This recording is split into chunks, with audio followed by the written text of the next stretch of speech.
በአርሰናል ቤት ውስጥ የዚህ የክረምት የዝውውር መስኮት የመጀመሪያው ፈራሚ ሆኖ ኤምሬትስ ለመድረስ እየተቃረበ ያለው የ16 ዓመቱ ታዳጊ ጀርሚ ሞንጋ ነው። ጀርሚ ሞንጋ አዲሱ መድፈኛ ለመሆን ተቃርቧል። የወረቀት ስራዎች እየተጠናቀቁ እንደሆነ የመረጃ ምንጮች በስፋት እየዘገቡት ይገኛሉ። ገና 16 ዓመቱ ነው። አርሰናል ለዚህ ተጫዋች ዝውውር 10 ሚሊዮን ዩሮ አካባቢ እንደሚከፍል የመረጃ ምንጮች እየጠቆሙ ይገኛሉ። ብዙዎች ሃይ ሌብል ታለንት እያሉት ይገኛሉ። ይህንን ተጫዋች የመስመር ተጫዋች ነው። በነገራችን የግራ መስመር ተጫዋች ጀርሚ ሞንጋ ሁለቱም ፍላንኮች ላይ ይጫወታል፣ ግን ሞር ሌፍት ባክ ላይ ነው። ብዙዎች ከዶኩ ጋር ነው እያስተያዩት የሚገኘው ተጫዋቹ። የዶኩ ባህሪ ያለው ተጫዋች ነው። በጣም ኢላስቲሲቲው ከፍ ያለ ነው። በጣም ፈጣን ነው። በጣም ድሪብለር ነው ጀርሚ ሞንጋ እና ብዙዎች የዚህን ተጫዋች ታለንት በትልቁ እያደነቁ የሚገኙበት ሂደት ነው ያለው። በዚህ መሃል ነው እንግዲህ አርሰናሎች ሞንጋ ለረጅም ጊዜ ሲከታተሉ ከቆዩ በኋላ የአንድሬ ቤርታ ስኳድ ይህንን ተጫዋች ለማስፈረም አሁን ላይ በድፍረት እየሰራ ያለው። ብዙ ነገሮች ተጠናቋል። የወረቀት ስራዎች እየሄዱ ነው። ጀርሚ ሞንጋን ለማስፈረም የሚደረገው እንቅስቃሴ ማለት ነው።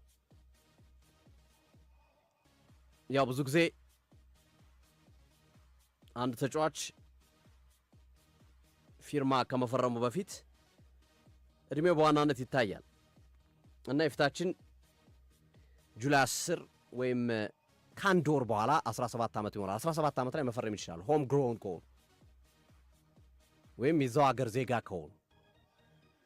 ከዛ ሀገር ውጭ ሲሆኑ 18ም የሚሉ ህጎች አሉ። በተለይ ከአፍሪካ ምናምን ሲሄዱ እንደ ነገሮች ይነሳሉ። ግን የዛው ሀገር ስለሆነ 17 ዓመት ላይ ይፈቅዳል።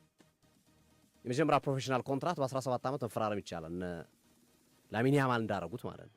ሌሎችም ተጫዋቾች እና ሞንጋ አርሰናል የወረቀት ሂደቶችን ጨርሶ ፕሮፌሽናል ኮንትራት በዚህ የዝውውር መስኮት ማድረግ ይችላል። ከአሁኑ የዝውውር መስኮት ከሚጀምርበት ቀን ጀምሮ። ምክንያቱም በዚህ የዝውውር መስኮት ውስጥ ተጫዋቹ 17 ዓመት ስለሚሞላው ማለት ነው። ጁላይ 10 17 ዓመት ስለሚሞላው ሌስተር ሲቲም ደግሞ መሸጥ ይችላል። በመሸጥ ተጠቃሚ መሆን ይችላል። በሽያጭ ገንዘብ ማግኘት ይችላል። ለዛ ነው 10 ሚሊዮን ዩሮ ለዚህ ተጫዋች ዝውውር እየወጣ የሚገኘው። አርሰናል ከተጫዋቹ ጋር ምን አቅዷል፣ ምን አስበዋል ካልን አርሰናል እንደ ማክስ ዶማን ቶፕ ታለንት ብሎ ከሚያስባቸው ተጫዋቾች ዝርዝር ውስጥ አስገብቶታል እየተባለ ነው ያለው። በቀጣይ ለአርሰናል አድገው ልክ እንደነ ቡካዮ ሳካ ትልቅ አገልግሎት ሊሰጡ የሚችሉ አይነት ተጫዋች ታናዋነሪ ማይልዩስ ኬሊ ማርቲኔሊን በተወሰነ መንገድ ቢሆንም እነሱ መሰረት በማድረግ በእነሱ ደረጃ ነገ የአርሰናል አካዳሚን የሚያስጠራ ተጫዋች እንዲሆን እንደነሳካ ከመፈለግ አንጻር ስሮ ጀርሚ ሞንጋ ወደ አርሰናል ዝውውሩ ሲጠናቀቅ በቀጥታ የዋናው ቡድን አባል አይሆን